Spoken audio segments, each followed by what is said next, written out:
సీరియల్లో సినిమాలో నటించాలనుకుంటున్నారా? అయితే వెంటనే మా యాక్టింగ్ స్కూల్లో జాయిన్ అవ్వండి. Welcome to Suman TV. నేను మీ సుమన్ టీవీ నాగ్. కోల్కతా ఇన్సిడెంట్లో ఇవాళ ఒక కీలక విషయం బయటికి రావడం జరిగింది. మమతా బెనర్జీ రిజైన్ చేయబోతుందా? అయితే ప్రీవియస్ వీడియో ఒకటి మేము చేయటం జరిగింది. ఇవాళ కొంతమంది నిరసనకారులు డాక్టర్స్ మమతా బెనర్జీతో కూర్చొని మాట్లాడటం జరిగింది. సో ఎప్పుడైతే మాట్లాడటం జరిగిందో ఆ డిస్కషన్ తర్వాత ఒక స్టేట్మెంట్ బయటికి రావడం జరిగింది. అంటే నేను రాజీనామాని ఆఫర్ చేస్తున్నాను అనేటువంటి దాన్ని. దీనికి సంబంధించినటువంటి కీలక అంశాలు విషయాలని ఈరోజు మనతో పాటు హైకోర్టు అడ్వకేట్ రవీంద్రనాథ్ గారు ఉన్నారు. వారి మాటలను అడిగి తెలుసుకుందాం. Hello sir.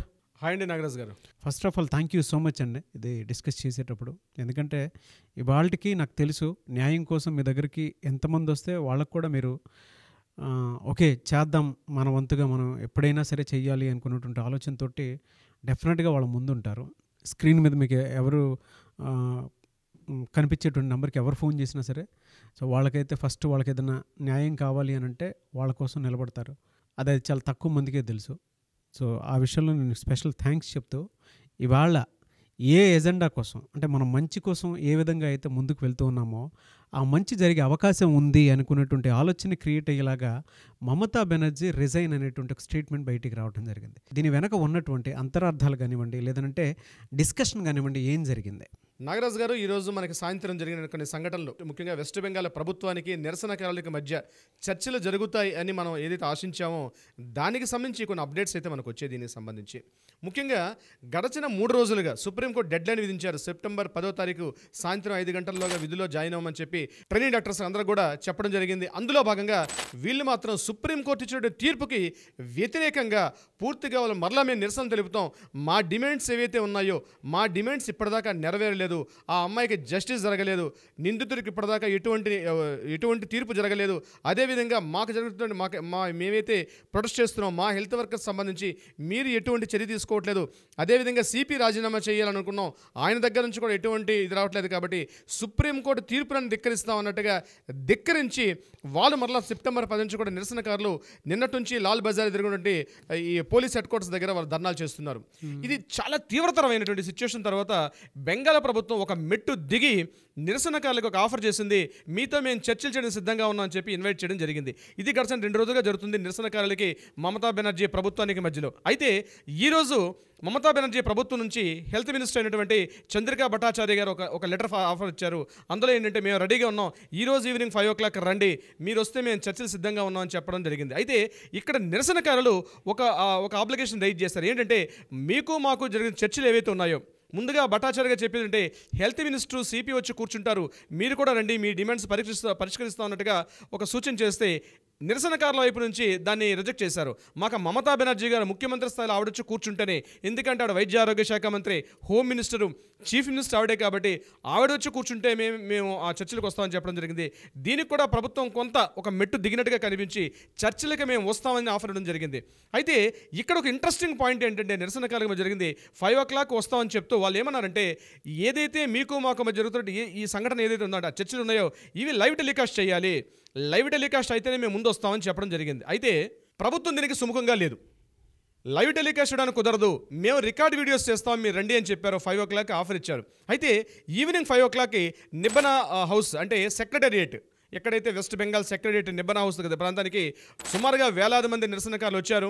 అందులో ఎవరైతే సెలెక్టెడ్ ముందుగా 10 మంది అన్నారు, 15 మంది వరకు మేము అంగీకరిస్తామని చెప్పి ప్రభుత్వం అంగీకరించడం, దీనికి వీళ్ళు మాత్రం 25 మంది సిద్ధపడ్డారు. Health workers, different associations, AIIMS దగ్గర నుంచి స్థానికంగా ఉన్నటువంటి మెడికోస్ దగ్గర వరకు టోటల్గా ఒక 25 మంది నాయకులు ఒక గ్రూప్ వెళ్ళారు. అయితే అప్పటికే మమతా బెనర్జీ గారు ఆ నిబ్బన హౌస్లో పెద్ద హౌస్లో ఈ సిట్టింగ్ కోసం చెప్పి ఆవిడ వెయిట్ చేస్తున్నారు. 5 అయింది, 5:15 అయింది, 5:30 అయింది, 5:30కి వెళ్ళినటువంటి నాయకులందరూ కూడా ఆ హౌస్ దగ్గర వెయిట్ చేస్తూ కూర్చున్నారు. అంటే మమతా బెనర్జీ గారు ఉన్నటువంటి క్యాంప్ ఆఫీస్ లోపల కాకుండా బయట ముందున్నటువంటి రూమ్లో ఈ 25 మంది సభ్యులు కూర్చున్నారు, డిస్కషన్స్ చేయడం జరిగింది. టైం గడుస్తుంది, నిమిషాలు గంటలు అవుతున్నాయి, 1-2 గంటలైంది. అప్పటిదాకా మమతా బెనర్జీ గారు అక్కడే తను వెయిట్ చేస్తూ ఉన్నారు. 2 గంటల పాటు వీళ్ళు చర్చలు చేసిన తర్వాత వీళ్ళు బయటకు వచ్చి ఒక మాట చెప్పారు, మేము లైవ్ స్ట్రీమింగ్ అయితేనే వెళ్తాం. అంటే అర్థం ఏంటి, ప్రత్యక్ష ప్రసారంలో ఉన్నటువంటి చర్చా కార్యక్రమాలకి మేము ముందుకు వెళ్తాం.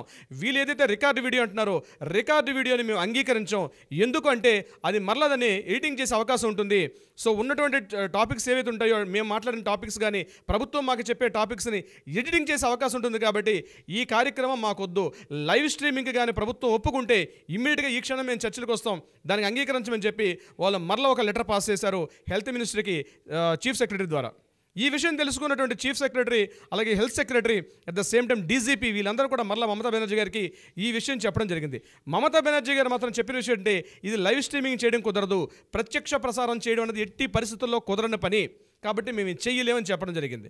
అయితే ఇక్కడ ఎందుకు చేయరు, మళ్ళీ వీళ్ళందరూ మళ్ళీ బయటకు వచ్చి మేము అలాంటి పక్షం కాని పక్షంలో మేము ఈ కార్యక్రమంలో మేము ముందుకు రాము, మేము జస్టిస్ వచ్చేదాకా మేము ఉంటాం అని చెప్పడం జరిగింది. ఇక్కడ ఒక ట్విస్ట్ జరిగింది నాగరాజు గారు. ఏం జరిగిందంటే మమతా బెనర్జీ గారు లోపలికి వెళ్ళి మొత్తం తనకున్న సిపి, తన హెచ్పి అని హెచ్సి అంటారు, అంటే హెల్త్ సెక్రటరీ, వీళ్ళందరూ కూడా హెచ్ఎస్ అంటారు, హెల్త్ సెక్రటరీస్ అందరూ కూర్చొని ఒక గ్రూప్ మీటింగ్ పెట్టి అప్పుడు అరౌండ్ 7:15-7:30 టైంలో, అంటే ఈరోజు మధ్యాహ్నం, అంటే ఈరోజు డేట్ ఎంత అండి, సెప్టెంబర్ 12 ఈవినింగ్ 7:15 ఆకస్మికంగా ఒక ప్రెస్ మీట్ పెట్టడం జరిగింది మమతా బెనర్జీ గారు. తన వ్యూహ ఎత్తుగడలు, తనకున్న అపార అనుభవం, తనకున్నటువంటి 30-40 ఏళ్ళ రాజకీయ అపార అనుభవాన్ని గుమ్మరించి నిజంగా ఆ ప్రెస్ మీట్ అనేది మనం ఇందులో వీడియోలో కూడా వీలైతే అది ఒక చిన్న వీడియో కూడా పెట్టే ప్రయత్నం చేయండి నాగరాజు గారు. అందులో పెట్టిన వీడియో నిజంగా మాట్లాడిన మాటలు యావత్ జాతిని, ముఖ్యంగా వెస్ట్ బెంగాలీసి హృదయాలను ద్రవింపజేసే విధంగా మాట్లాడారు. తను ఫస్ట్ మాట ఏం చెప్పారంటే, వీలైతే నేను నా చైన్ కోసం నేను కూర్చోవట్లేదు, నాకు ముఖ్యమంత్రి సీట్ ఇంపార్టెంట్ కాదు, ఈ క్షణం నేను రాజీనామా చేయడానికి సిద్ధంగా ఉన్నాను, I will ready to resign this post. నాకు ముఖ్యమంత్రి పోస్ట్ అనేది కాదు, నాకు నా ప్రజలే ముఖ్యం, ఎవరైతే బాధిత తండ్రులు, బాధిత పేరెంట్స్ ఉన్నారో వాళ్ళకి నేను న్యాయం చేయడం ముఖ్యం అని విషయం మాట్లాడుతూ, ఎవరైతే హెల్త్ వర్కర్స్ ఉన్నారో వాళ్ళ వైపు నేను పోరాటం చేస్తాను. ఆల్రెడీ ఇదే షో ఆవిడ ఆల్రెడీ చేయడం జరిగింది. 20 days బ్యాక్ ధర్నాలో తనే ముందుండి తన హెల్త్ వర్కర్స్ తరఫున ధర్నాలో పార్టిసిపేట్ చేయడం జరిగింది ఒక 20 days బ్యాక్. అప్పుడు లైవ్లో ఆవిడ పార్టిసిపేట్ చేశారు.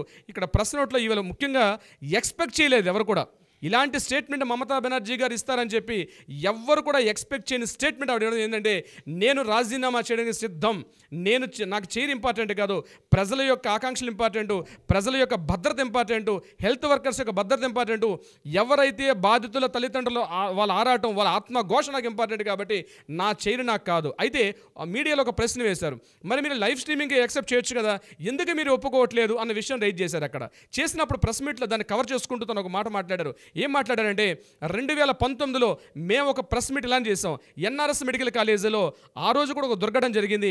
పేషెంట్స్ మీద, అంటే పేషెంట్తో పాటు వచ్చిన అటెండెంట్ పక్కనున్న పేషెంట్ మీద ఒక అత్యాచారం చేసి బ్రూతల్ మర్డర్ జరిగింది. ఆ టైంలో మేము అటువంటి ఒక లైవ్ టెలికాస్ట్ పెట్టాం. అప్పుడు కూడా ఇలాంటి ఈ మెడికోస్ ఇలాంటి యాజిటేషన్ చేసినప్పుడు మెడికోస్కి మాకు మధ్యలో ఒక అంగీకారం కుదిరింది, మేము లైవ్ స్ట్రీమింగ్ చేసాం. కానీ ఇప్పుడు ఎందుకు చేయలేమంటే, ఈ కేసు సిబిఐ లిమిట్లో ఉంది, ఈ కేసు సుప్రీంకోర్టులో ఉంది, ఆల్రెడీ అక్కడ జడ్జిమెంట్స్ అవుతున్నాయి, కాబట్టి సుప్రీంకోర్టు పరిధి లోబడి మనం చేయాలి తప్పించి ఏది కూడా సుప్రీంకోర్టు ఎగ్నిస్ట్ మనం ఏం చేయలేం. బట్ మీరు నిరసనకారులు వస్తే మేము పార్టిసిపేట్ చేస్తాం, ఈ వీడియో రికార్డింగ్ ఏదైతే ఉందో ఈ వీడియో రికార్డింగ్ కూడా సుప్రీంకోర్టు పంపిస్తాం, కాబట్టి ఎడిటింగ్కి అవకాశం లేదు అను తన టెక్నికల్ పాయింట్ రైజ్ చేయడం చెప్పడం జరిగింది. బట్ దీనికి మాత్రం నిరసనకారులు మాత్రం అంగీకారం తెలపలేదు.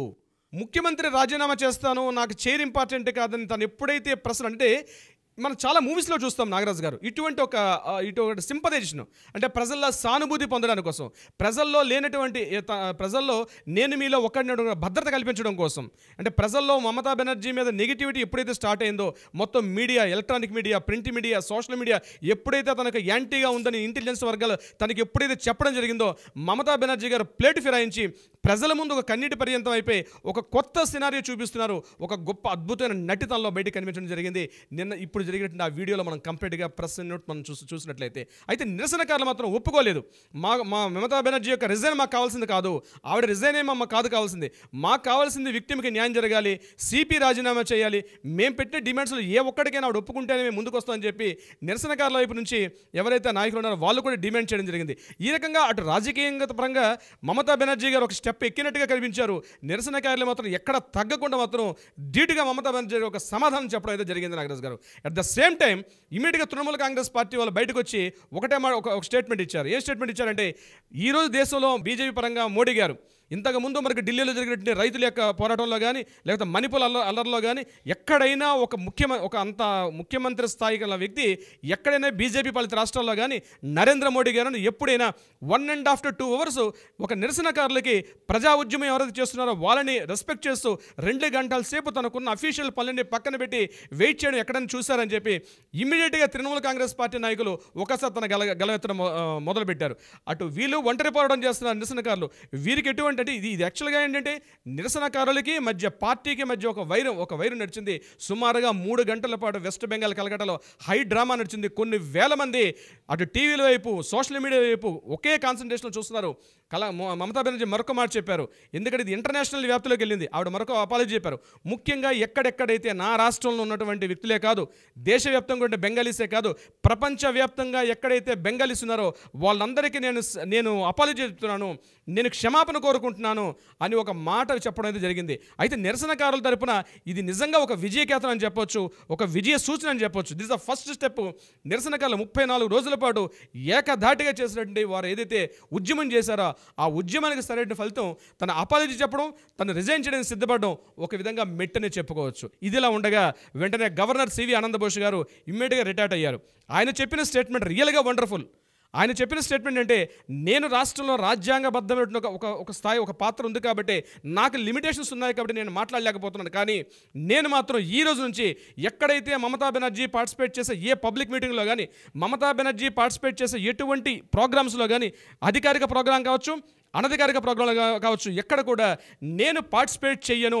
ఎందుకంటే ఒక హోమ్ మినిస్టరు ఈ రాష్ట్రంలో శాంతి భద్రతలు పూర్తిగా లోపించినటువంటి తన వ్యవస్థ ఏదైతుందో పూర్తిగా వ్యవస్థ భ్రష్టు పట్టింది. ఇన్ని లక్షలాది మంది రోడ్ల మీదకి వచ్చి వాళ్ళ ఇల్లు వాకిళ్ళు వాళ్ళు పూర్తిగా వదిలి రోడ్ల మీద వాళ్ళు బయట చేస్తుంటూ కూడా కనీసం కంటి తుడుపు చర్యగా మీటింగ్ పిలుస్తుంది తప్పించి తను ఏ రకం చర్యలు చేయలేదు. కాబట్టి నేను ఒక రాజ్యాంగబద్ధ పాత్రలో ఉండి నేను ఏమి చేయలేని పరిస్థితులు అని చెప్పి తన అసహనాన్ని వెళ్ళిబుక్కుతూ తనకున్నటువంటి కోపాన్ని వెళ్ళిబుక్కుతూ తను చెప్పారు గవర్నర్ మన సివి ఆనంద్ బోస్ గారు. చూద్దాం పరిస్థితులు ఎలా ఉంటాయో, ఈ రాత్రికి ఏం మారుతాయో, ఉదయానికి ఏమొస్తాయి అప్డేట్స్ కూడా చూద్దాం నాగరాజ్ గారు. స్టేట్మెంట్లో చాలా రకాలైనటువంటి మాటలు ఉంటాయి సార్. అంటే నేను రాజీనామా చేయడానికి సిద్ధం ఒక స్టేట్మెంట్, నేను రాజీనామా చేస్తున్నాను ఇదొక స్టేట్మెంట్, నేను రాజీనామా చేసేస్తాను ఇదొక స్టేట్మెంట్, నేను రాజీనామా చేసేసాను.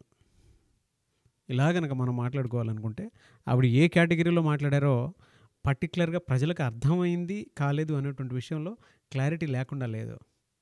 ఆవిడ ఏంటి అని అంటే, ఇప్పుడున్న దానికి నేను ఆఫర్ చేస్తున్నాను రాజీనామాని అంటే ఎవరు సార్ అసలు కనిపించేవాళ్ళు? ప్రజలు ఏమైనా పిచ్చోళ్ళా sir?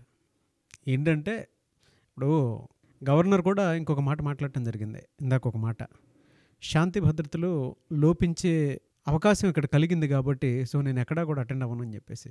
She is being a home minister, అవన్నీ జరిగాయి కాబట్టి దీన్ని బట్టి మనం అర్థం చేసుకోవాల్సింది చూసుకుంటే ఒక పాయింట్లో మాత్రం విజయకేతనం ఎగరవేశారని చెప్పడంలో ఏ మాత్రం సందేహం లేదు. అది కూడా డాక్టర్స్ నిరసనకారులు ఎవరైతే ఉంటారో వాళ్ళు మాత్రం విజయఢంకా మోగించారని చెప్పడంలో ఏ మాత్రం సందేహం లేదు.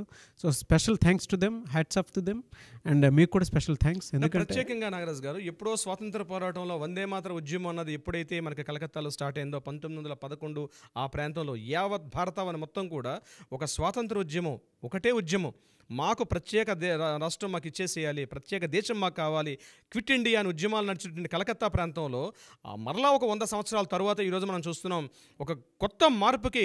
నిజంగా అక్కడుంటే ప్రతి ఒక్క ప్రజలకు కూడా మనం పేరున మనం ధన్యవాదాలు తెలుపుకోవాలి. ఎందుకంటే అంతటి ఒక నిరసన, అంతటి ఒక patriotism, I think it's a patriotism. అంత పేట్రియటిజం ఏ రాష్ట్రంలో కూడా కనిపించదండి. ఒక యూనిటీగా ప్రభుత్వంలో ఎంత దుశ్చర్యలు పాల్పడ్డారంటే 34 రోజుల పాటు సుమారుగా 300 ర్యాలీలు తీసి ఎంత దమనీతి అనిపించింది అక్కడ అవలంబించారంటే, అటు పత్రికా స్వేచ్ఛలు పోయినాయి, ఎలక్ట్రానిక్ మీడియా స్వేచ్ఛ పోయింది, సోషల్ మీడియాను తొక్కేశారు. అసలు వెస్ట్ బెంగాల్లో ఏం జరుగుతుంది బయట తెలియని ప్రపంచానికి ఒక హిట్లర్ ఎప్పుడు మనం చూసాం అట్లాంటి నిరంకుశత్వంగా వెస్ట్ బెంగాల్ చేస్తే, కానీ ఈరోజు ప్రజలు మాలో ఇంకా ఆ పేట్రియటిజం ఉందని నిరూపించుకున్నారండి. నిజంగా యావత్ దేశాన్ని కూడా వాళ్ళొక ఒక మెసేజ్ పాస్ చేశారు ఈ విషయంలో. జరుగుతుంది సార్. అసలు జస్టిస్ అనేది చాలా త్వరగా వస్తుందని మనం భావించాలి. ఎందుకంటే కాళ్ళ బేరానికి వచ్చినట్టు నేను ప్రీవియస్ వీడియోలో ఒక మాట అన్నాను, ఈ రోజు గుర్తొచ్చిందా కాళ్ళ బేరానికి రావటం అనేది. అంటే there is no second option, there is no chance. దీనికి త్వరితగతిన జస్టిస్ జరిగే అవకాశం ఉందని మనం డెఫినెట్గా భావించాలి. ఎందుకంటే అక్కడ చేసినటువంటి ప్రొటెస్టర్స్ ఎవరైతే ఉన్నారో ఇది వాళ్ళ success, there is no doubt. త్వరగానే మనం జస్టిస్ చూస్తాము. సో అప్పటి వరకు మనతో పాటు నాగరాజ్ గారు అండ్ రవీంద్రనాథ్ గారు మీ వీడియో చూసుకుంటూ కూడా మేము ప్రతిరోజు అప్డేట్స్ చూస్తున్నామని చెప్పేటువంటి ప్రతి వాళ్ళకు కూడా మీరు కూడా దయచేసి అంటే ఈ విషయాన్ని మాత్రం ఒక విజయంగానే భావించాల్సినటువంటి అవసరం కూడా ఉంది.